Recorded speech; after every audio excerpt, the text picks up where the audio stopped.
Just follow your plan. Don't be afraid to be wrong. It's okay to be wrong. Like, it's not the end of the world. You can have a win rate of 30%, but still be profitable. Yeah, your losses don't really define who you are as a trader. Like, yeah.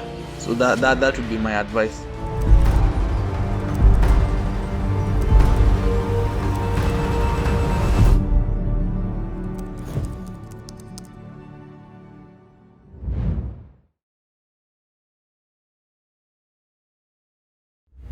Hello everyone and welcome back to another TFT interview. Today I have the pleasure to host Ronnie from Kenya, who recently reached a milestone of $10,000. So I can't wait to hear his trading journey. Welcome, Ronnie. Thanks. Thank you. It's a pleasure to have you here.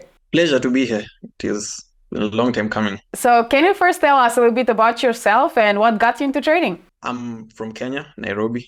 Started trading probably in 2018, early 2018, immediately after I finished high school. A friend of mine introduced me into binary options. I tried it for a few months, but it wasn't working out. So it wasn't making sense and losing money was frustrating. So I decided to quit.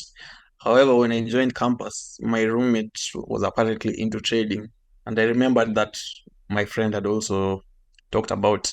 I got into some trading groups here and there around 2018, studied supply and demand for like 3 months, and basically that's all I was trading. But I was never seeing any consistent results. So I decided to, look for more information, came across ICT, so also tried studying ICT concepts. But however, my foundation was not strong. Like I didn't know much about price action, about structure. I already jumped into the deep ICT concepts. So safe to say it didn't really make sense at the time. Yeah, you felt like confused and overwhelmed maybe. Yeah. Confused and overwhelmed, talking about liquidity, fair value gaps. That time I don't even know like market structure, what bullish market structure is. Yeah, so it wasn't making sense at the time. So I wasn't seeing any consistent results, but I didn't give up because in that particular group I was in, people were sending screenshots of serious profits every single day.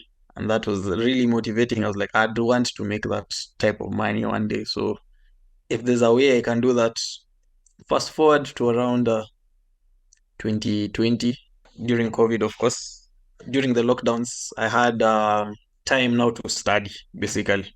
So I began studying. I went back to the basics. So went back to my market structure, price action. Then I went back now deeper into some ICT concepts. And now things started making sense at that particular time. Now started applying the concepts that I've learned. In 2021, I also got into fundamental course, some macroeconomics course, just to help me understand, like the fundamentals and what usually drives the markets. Then basically now trying to fuse the two.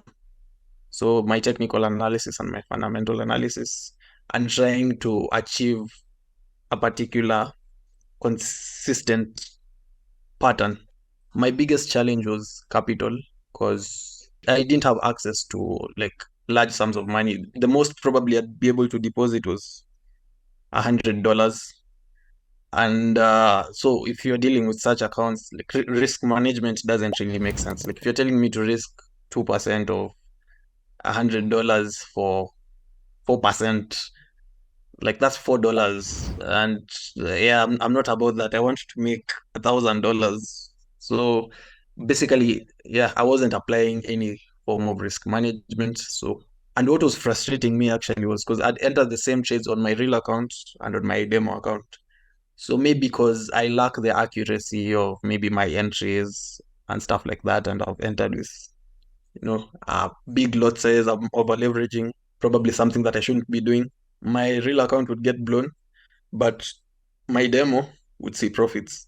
Why did you decide to like come back and dig deeper and learn, even though you didn't like find any consistency or any results at the beginning? Because there's really nothing like it. It's either you get an 8 to 5, you're going to have money, but not much time on your hands. With trading, it's unique in that like you can have the best of both worlds. You can be earning money and still have plenty of time. to do what you want. So actually for time freedom. Yeah. So time and freedom. Like I'm a seasoned musician, so I'd love to, pursue my craft and stuff like that. And that's not possible with like an actual 8 to 5. Okay, it is, but it's more of a struggle. So I thought if I could hack this and make, all I need is probably 1 or 2 setups a day or a week or a month, and I can make some good money out of it and still have time to pursue other things, then it sounds like a good deal. So that was my motivation. So you said you're a musician. Yeah, I'm a bassist and a drummer as well. So yeah, I play for church sometimes, do some gigs here and there. Yeah, the money is not all that. So like I want to just play because I enjoy playing, not like living off that. So let's go back. You mentioned that you've been part of a community. What did you like have mentors, or was it just communities where you were part of and you kind of like learned from other traders? Did you have like a mentor, or you learned pretty much everything by yourself? Okay, basically we're a group of friends, like a group of 5, 6 friends who are all into trading, and we're all like we're doing the journey together. We have one mentor. I wouldn't say like he's an actual mentor. Like he doesn't teach us like systematically or like what you're supposed to do, but he just guides us, like he gives us an overall, yeah, like he's going to help us out here and there. But yeah, I do have a mentor. He's actually really pushed us into this, and he's one of the reasons where we get our motivation from. What were the things that you struggled with the most? You mentioned that you struggled with your psychology because of the risk management. You wanted to make a lot of money, but you didn't have the capital to make the money. Were there other things that you really struggled with, and how did you overcome those struggles? My discipline also, like setting up a trading plan and actually following my trading plan. If my setup probably doesn't meet my requirements, I shouldn't execute, but somehow I'm like, I have to execute, otherwise this thing is going to go without me. End up executing a trade idea that isn't ideal. Sometimes fear. Basically, I'm in a trade, instead of letting it run to my targets, maybe somewhere along the way I start having different ideas and I just exit prematurely or stuff like that. So things like that, instead of letting my trades play out, just, acting out of emotions. So I'd say I have really battled with like my emotions and psychology. How did you overcome those struggles? How did you overcome this challenge? Did you backtest, or did it come with experience? Was there any moment, like moment or eye-opening moment, that kind of shifted everything for you? Mark Douglas, basically. Everyone usually talks about trading in the zone. The book, like it really helps their psychology. It had gotten to the point of like, okay, something has to change, and I don't know. So I read his book, watched some of his videos, and there's something he said that made a lot of sense. I was also very obsessed with, high win rates and stuff like that. Another thing is my win rate was actually quite high, but my losses would take a huge chunk of my wins. Yeah, he said that you don't really need to have a high win rate to be profitable. You just need an edge. All you need to do is develop a system that you're confident in and execute. It's like throwing a dice or something. So for you to actually get results, you need to throw the dice. It doesn't matter. Whatever happens after that now is not in your control. So accepting that I might be wrong, I might be right, and it doesn't matter. It doesn't mean that I don't know what I'm doing. That's what helped me. So I decided to structure myself, have a plan. When I get all my confirmations, just execute and let my trades pan out. If it goes through, it's okay. If not, it's okay. Yeah, so you didn't have a probabilistic mindset before, and trading in the zone helped you to start like seeing on trading from a probabilistic point of view. Did you have to develop other skills to start seeing result? Did you have to make adjustments in your daily life? Did you start like with healthy daily habits? Actually, there's a point in my life where I began this program called Monk Mode, whereby you give yourself like a duration of time and a particular set of practices to so that it can become a habit, basically. So like I wanted to wire myself in such a way that I can, wire my head into getting healthier habits so that I can also do the same now when it comes to my trading, like be able to strengthen my mindset and stuff like that. So I started working out every morning, cleaning my house. Like I had a routine, a very strict routine that I was following because I wanted everything to be systematic, even how I go about looking at my charts to be like in a particular order. So yeah, I'd say it has definitely impacted other areas of my life. It seems like you started being consistent with other habits in your life and then you started seeing consistency in your trading. Yeah, yeah, true. What failures do you cherish the most? I'd say all of the accounts I've blown. Yeah, basically, like my like some trades, basically, you blow accounts because of some very weird reasons. Maybe you're just a bit too greedy here and there, not following your trading plan, stuff like that. Those things like helped me realize that I'm not going to make any progress unless I change. And I think, yeah, those are some of the failures that have really contributed to, my trading journey. Do you think that there was something that happened in your life, like outside of trading, that helped you to get this sharp mindset that the trader needs to have? After graduating from university, I was basically home. So I'd given myself like 1 year to make things make sense. Otherwise, I'd have to be forced into the job market. And it basically prolongs the journey. And I didn't really want to start sacrificing my time because I knew the moment I get the job, I won't have enough time. And I'm really not good with multitasking and balancing. So I knew like I have to make it work, or like I don't have an option. Like basically it was either it works or it works. So I was like within this year, I need to do something. And so basically that was my biggest motivation. And like that's where now I got switched on and I was like, okay, like now reality is starting to set in. So this thing has to work. Do you think that it's important to backtest and to journal as a trader? Oh yes, it is. We actually journal all my trades. Okay, in a weird way, I basically record myself doing my analysis. I find it That's great. easier for me, like, yeah, to go back and just watch at, after like it has already panned out or however it has panned out. So I go back and watch myself and say, okay, this is where I went wrong here. This is, so yeah, that's how I journal my trades. Backtesting, we backtest like every week with my friends. Another weakness that I may have that may be as a result of backtesting is I'm not patient enough. So I find it more effective to forward test because you can't really fast forward the market. Yeah, So you yeah. just have to wait and see it play out. Yeah, so probably those are also some of the things I had to iron out. Yeah, but when I began backtesting and forward testing my strategies, I started getting a bit more clarity. My way of thinking also changed. Yeah. Was there something that you wish you did differently or you did sooner in your journey that would have made it easier? And it can be easy, but at least easier and smoother. Yeah, I wish I listened to my mentors and what everyone was saying. Like they start sounding like a broken record when people tell you, your trading is basically your psychology. Don't be greedy. Don't be fearful. Fear of missing out. Don't have euphoria. Things like that. You can write them down in a book, but like when it's actually like putting it into practice is not as easy as, like just don't be greedy. Yeah, easy to say, hard to do.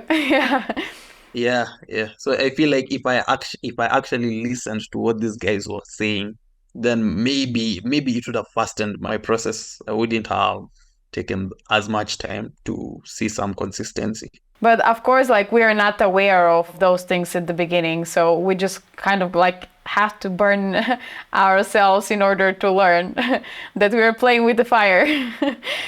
Yeah, we're humans at the end of the day, so I guess that's our weakness. We're emotional beings. Can you share your screen maybe and show us how you analyze the charts and an example of a trade? I heavily base my analysis on like market structure and price action and liquidity. now I back it up with some fundamentals or something of the sort. So I mostly focus on gold. I'd consider myself a swing trader because I don't take many setups in a month. Probably in a month, I only have like one or two setups. So, for instance, my previous trade was these buys in gold. How I get my fundamental bias is I focus on the data that comes from Australia. So FX Factory, go and look at what's happening there, the news that is coming from Australia, because basically the top three producers of gold is China, Russia, and Australia. So most of the time, their data is in alignment with each other. So like I go and see, what's happening there. How is inflation? How is employment? If things are looking positive, I come to gold and I'm like, okay, I'm going to look for a bullish setup. So all I need is some confirmations. So what I'll do now is start from the higher time frame, probably the weekly time frame. Look for an area of interest. So, like for instance, last month I noticed that price was around this. You could call it an order block or a demand zone. Yeah, depending on what you subscribe to. I was like, okay, price is around here. Let me dive down into a lower time frame to narrow down the area and have a more precise area of interest. So when I come and look left, I have this support level here because this area here is where this bullish move originated from. Yeah, so I'm like, okay, there are definitely some orders here. So I'd like to see it react off of that area and see some price action, maybe some reversal candles or stuff like that.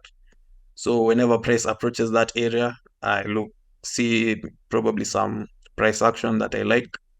I drop down now to the lower time frames and wait to observe or structure some liquidity sweeps or what do they call it? Some fake outs and stuff like that. Now here is where probably I start applying some ICT concepts. So I'm like, price has created some lows here. Yeah, some liquidity. It's range bound basically. So I'd be anticipating to see price, take out that low and push to the upside. Yeah. Then yeah, so I combine that now with news events. So like any market drivers like the NFP, FOMC, CPI, because I know like during those times the market is a bit volatile. So I'd be anticipating such to happen then. If I'm going to have an aggressive entry, I'm going to have a low position size and extremely wide stop. So like for instance, let's say if I was to enter a trade somewhere here, I'd have maybe like 300 pip stop and then target 600 pips to the top side. And then the more confirmations I get as I begin scaling in, so I might put it at break even and start scaling in more positions. So for instance, when we had this push up, we started violating the highs. So I get my structure confirmations and I'm like, okay, this bullish bias is actually going to start looking for more confluence and stuff like that. I caught this push up. Basically, the analysis was price had taken out these equal highs here. So anticipating a retracement to one of the nearest levels. And plus, this was during CPI. So I knew that the push for CPI was just going to reach in for orders. So if you come to the lower time frame, you'll see that we took out a low here. And after taking out a low, we respected, there's an area of interest around here. So like a support, took my buys from there and my targets were these highs because, like these were the last significant levels that I was seeing. Some confluences that I use, probably I look at the volatility and the DXY. Like I like to have some correlation or something of the sort. So like due to whatever was happening during the world, there was an increase of volatility. So I knew that these moves will happen a bit enthusiastically or rapidly. It's interesting that you mentioned the volatility. I've never seen anyone analyzing the volatility. Would you like to tell us a little bit more about it? So, okay, basically, there's a way someone can calculate, on average, you can calculate it monthly and You have like your lowest point, your highest point, and a midpoint, and then break it down was okay. Because I got tired of basically trying to calculate, like the volatility every month, getting the average, stuff like that. So I just started analyzing it like from a structure perspective and a liquidity point of view, getting the overall direction. So like for instance, last month, one of the reasons I knew we were going to have a spike in volatility was if you look at it from the higher time frame, the monthly, and then like the nature of the VIX, like it's basically a huge consolidation or a huge range. Like it's either spiking or going down. Like it's basically just playing around two extremes. So it was around this area of support that has been support ever since the VIX began, or we started seeing it, or this chart ever since 1990s. So I knew there was no way like we're just going to see a break there. And then we also had some price action here, some price action here.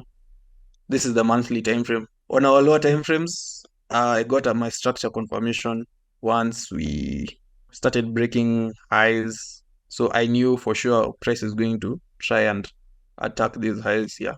Yeah, so you do kind of like just technical analysis on the volatility index. So once I knew, okay, the VIX is rising up, I was like, okay, there's going to be an increase in volatility. And surprisingly, it coincided with, what has been happening around the world in Gaza and Palestine and Israel. I knew because there was going to be an increase in volatility, then gold is going to move fast, Yeah, so that's how I use it. Basically for confidence, I don't overdo it. How do you manage your trades? Like, how do you determine where to put your stop loss and which areas to target? Probably I've already established my target for the month is this high, right?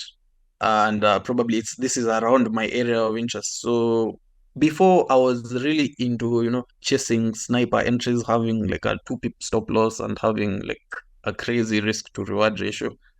But as I said, like my accuracy basically isn't as good as I'd like it to be. I'm hoping to improve in the future.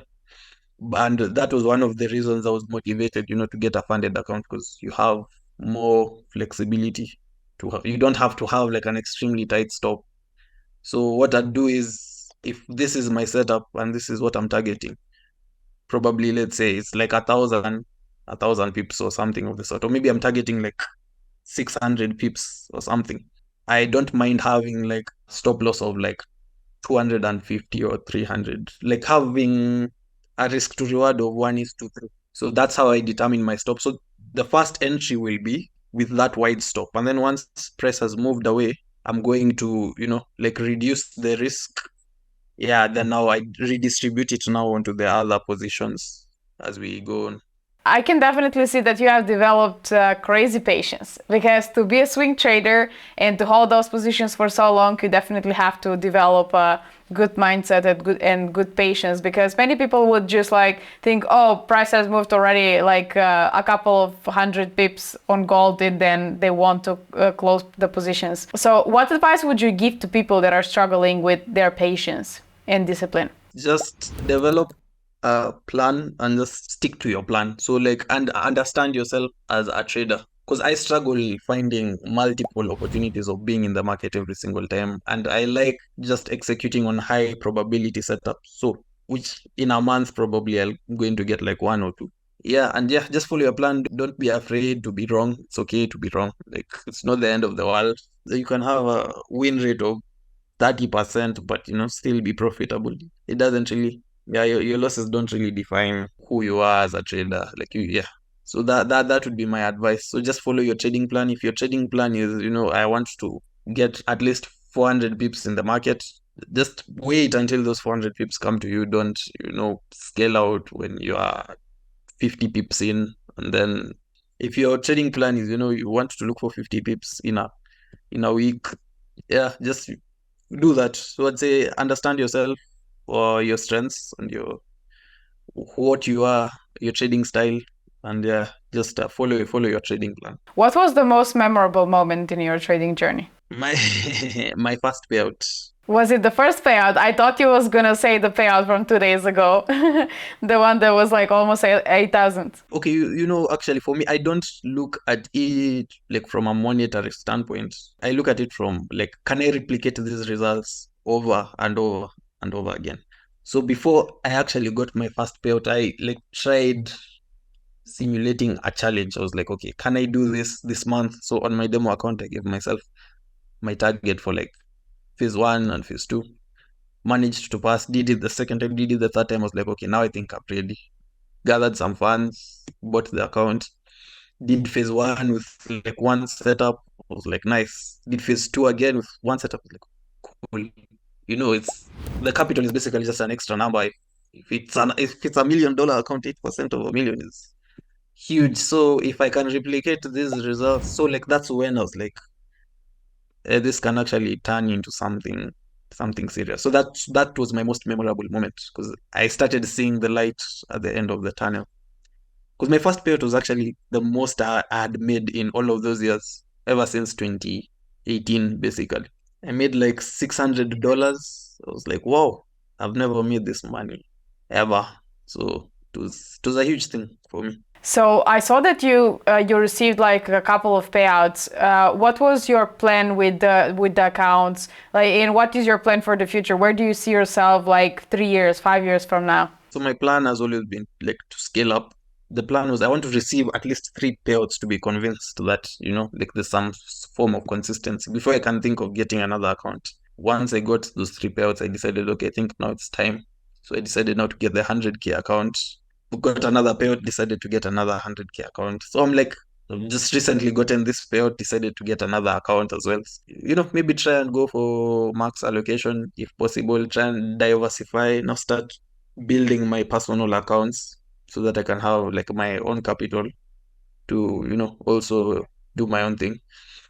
And then, yeah, like start, building myself and the people around me. You're very self-aware and you kind of like, because many traders would get like super excited when they receive their first payout and they will blow their account the next day, and then like struggle to pass a new challenge, and then their psychology gets totally messed up. I see that you're a very self-aware person. Do you like do something specific to kind of like check on yourself? Do you practice meditation? Do you have a journal where you reflect on your thoughts, emotions? I'd say it's basically my trading journey is what has made me get to this point. So like those 5 or so years, like I wasn't at this mindset, but like that, it's like having your own personal therapist. It's just that whole trading, making mistakes and realizing like you have no one to blame but yourself, things like that. So like you're just forced to work on yourself.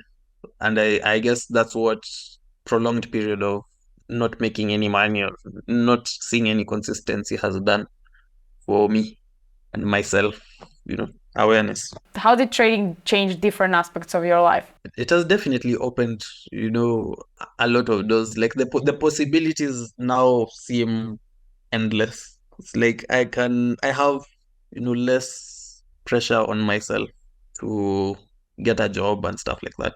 I can now at least do what I want to do. I can focus on my craft, my music. I'm into, editing stuff and just creating. So yeah, I can focus more on that, and I don't have pressure on myself. And it has also enabled me, to help the people around me. Like I talked about my friends that we are trading with. So being able to uplift them as well, like getting them funded also, like, you get them an account, they also get funded so that we can all, grow together and win together.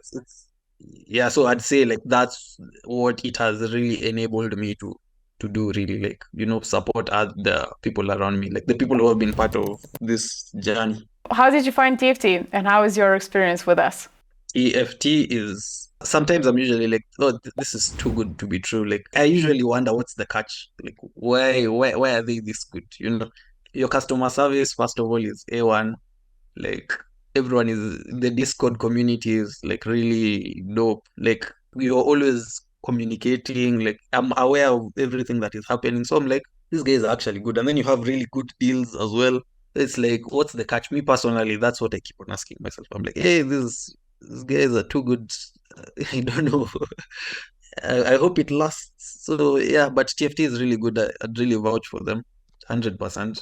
I'm glad to hear that you had a great experience with us. Any last words that you would like to share with us before we finish? I'd like to thank you for this opportunity, for the interview, and letting me share what I do, and also like hearing your story. It's also nice to hear other people as well. It's motivating, and yeah, if you can do it, then I definitely can as well. So it's motivating, 'cause we're all humans. So I really appreciate that, and yeah.